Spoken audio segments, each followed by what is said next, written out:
Hi friends, నేను మీ శ్రేభిలాషి JS Bahujan. ఈరోజు అంతర్జాతీయ యోగా దినోత్సవం సందర్భంగా చిత్తూరు జిల్లా పుల్చల మండలం కల్లూరు జడ్పీ ఉన్నత పాఠశాలలో విద్యార్థులకు ప్రత్యేక అవగాహన కార్యక్రమం ఏర్పాటు చేశారు. ఈ సందర్భంగా విద్యార్థులచే పీఈటీ ఉపాధ్యాయుల ఆధ్వర్యంలో వారికి యోగాసనాలు వేపించారు.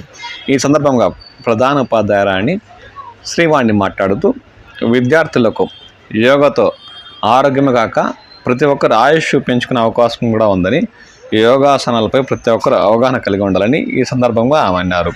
ఈ కార్యక్రమంలో పాఠశాల ఉపాధ్యాయులు, విద్యార్థులు పాల్గొన్నారు. ఆ దృశ్యాలంటే మనం ఈ వీడియోలో చూద్దాం.